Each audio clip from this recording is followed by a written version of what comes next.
روز بگی که دیگه وقتی مسافر شدی زورت نمیرسه، دیگه این کارو را کرده نمیتونی. فراغی دلت هست نیروی تن، چه میدان فراخ است گویه بزن. ولی قوت داری، توانایی داری، امکانیت داری، ولی تو تشویشت کمتره که سرسیعکو که زیاد چیدن نون گفتن بعد تشویش زیاد چیدن میگیره. میدان کشاده بزن گوی چوگان. من این روز را قدر نشناختم که در عیش شیرینش در باختم. با قدر نم جوانی که نرسیدم و کارای لهو و لعیم و بیهوده.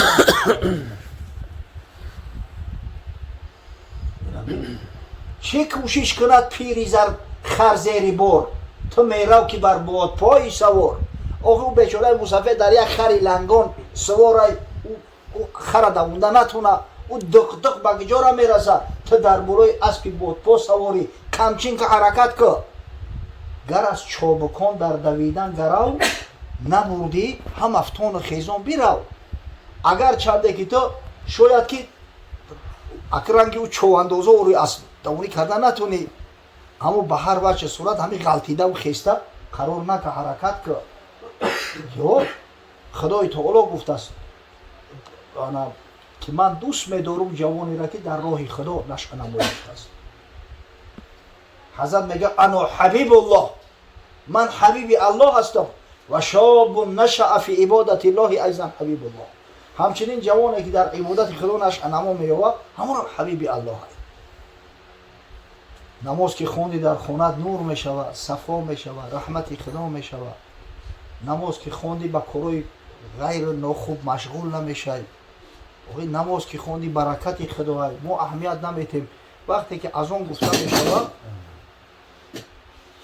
صدای اذان با کجایی که میرسه هر قدر ملائکه‌ای که میشنوندش در همون نماز شرکت میکنن. حتی نماز وقتی در خانه میخونی، مثلا نماز نافله را، نماز یک بوی داره میگه ای خودش. وقتی او تلاوت قرآن میکنی قرآن بو داره، همو بوش در آسمان میخیزه. با همو بوی او شاید هزارها ملائکه بیاین در صف ای قفای تو بیستن نماز بخونن، ثواب همون نماز را به تو میبخشد. او که در خانه ای که ملائکه رحمت نزول میکنه البته رحمت پروردگار میآید.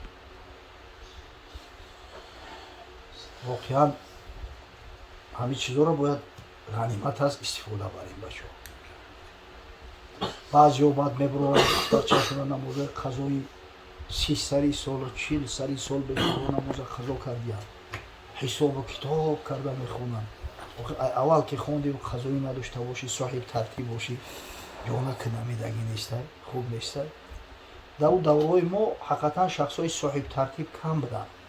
صاحب ترتیب شخصی را میگن که اصلا یا نماز قضایی نداره، یا اگر همه نمازهای قضاییش جمع کنن از 5 تا زیاد نیست.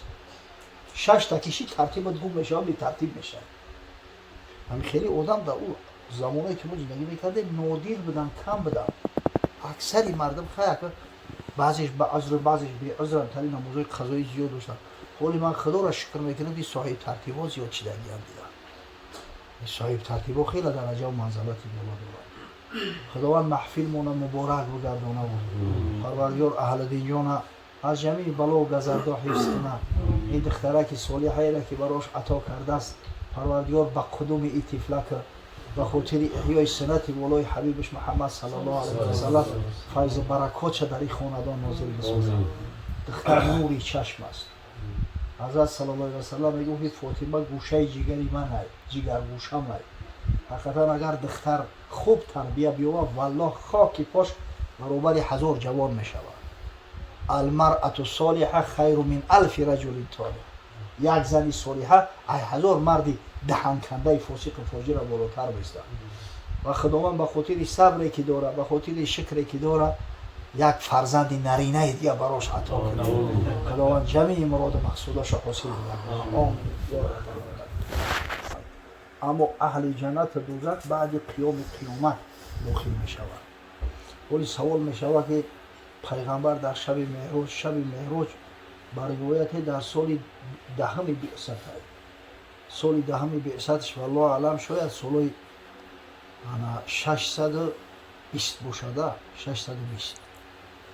با روایت های دیگه 11 بعثت 12 بعثت هم خیلی 21 6 320 21 هم تری اومدگی شخیر مقصد انا در جنت آدمو را دیده است پیغمبر در دوزخ آدمو را دیده است تری یک فکرهای شبهناک در ذهن بعضیو پیدا میشه در صورتی که شما میبینید که جنت و دوزخ بعد قیامت با پر میشوند مردم بعد میدرویند در داخلشون یک کار است که همه زمان و مکان و وقت هم یا پنیتی اطلسی تلمیان یا نسبی هم این برای مخلوق ها برای ما و شما را اهمیت دارد نزد پروردگار خیلی چیزا نیستن خیلی پنیتی ها نیستن در علم پروردگار گذشته و حاضر و آینده و خیلی دقیق نیست اما رژیسور کینو را گرفته است تو ندیده ایش نمیدونی چی میشود او رژیسور میدونه که در کدام مینوت چیکار میشود ولی کینو را نشان داده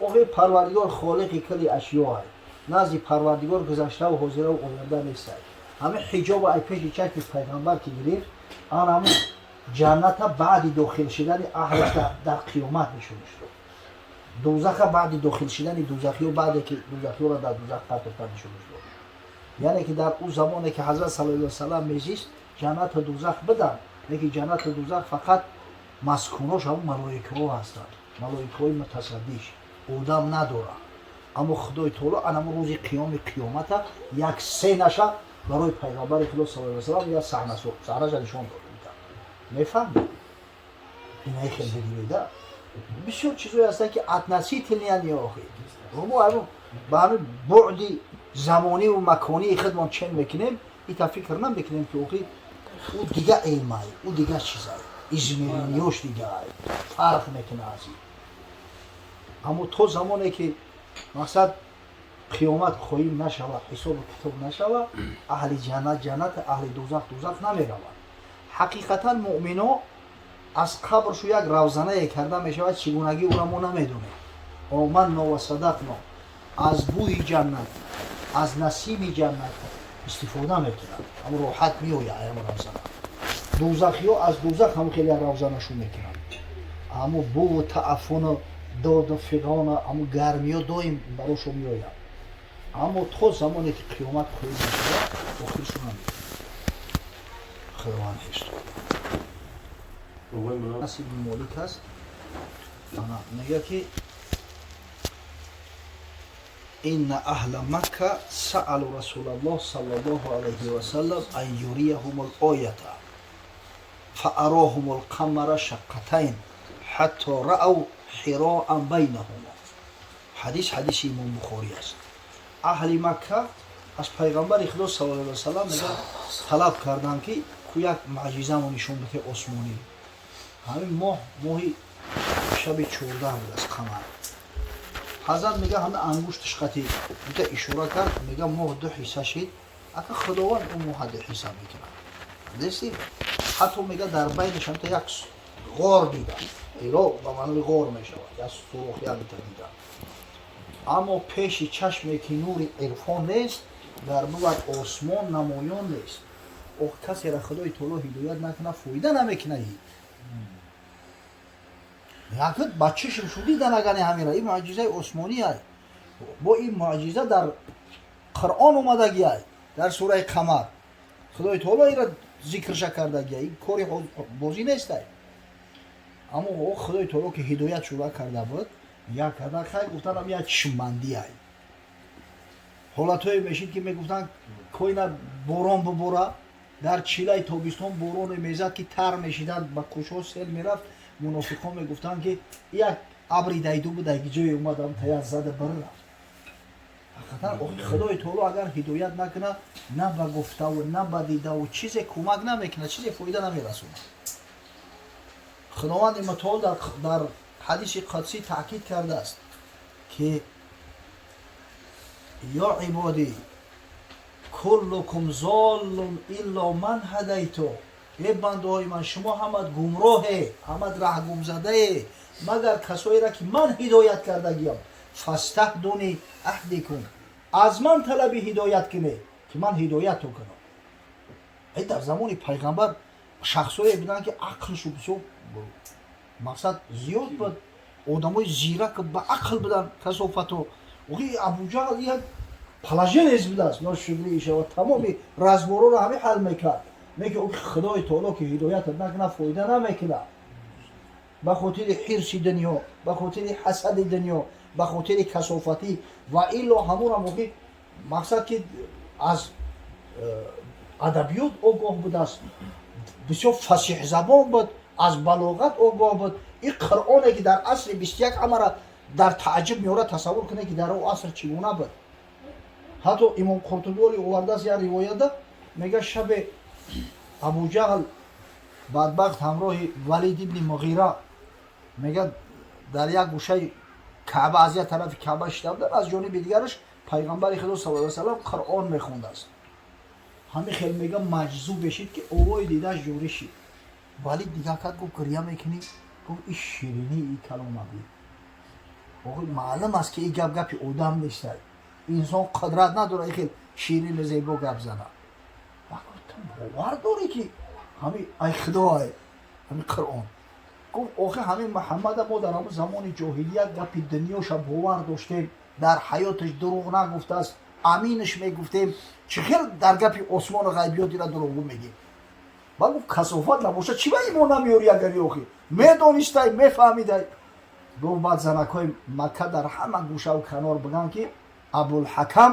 ира кличкаш Абулҳакам буди бадбахта ҳакам будааст судя қазоват мекард разбороро ҳал мекард ба мегӯянд ки Абулҳакам пайрави ятими Абдулло шидай инами аз рӯи инами ҳасади дунёи касофат инта бадбахт шида рафт он Абуҷаҳл аз Муҳаммад нанг дошт аз ҳасад худро ба боло мегумошт Булҳакам номаш буда Буҷаҳл шуд ай басо аҳл аз ҳасад ноаҳл шуд ин ҳасад бисёр бадай худ ҳасад нуқсону айби дигар аст балки аз ҷумла камиҳо камтар аст мақсад ана агар чанде бибин дар замони пайғамбар буданд Қуръона бевосита аз забони пайғамбар шунид як хорӣ мехонад дилат гум мезана ови дида ҷорӣ мешавад тасаввур кунед ки Қуръон аз забони зебои пайғамбар аз забони ширини пайғамбар бояд шилад ба таъҷуб мегӯяд Ҳасан зи Басра Билол аз Ҳабаш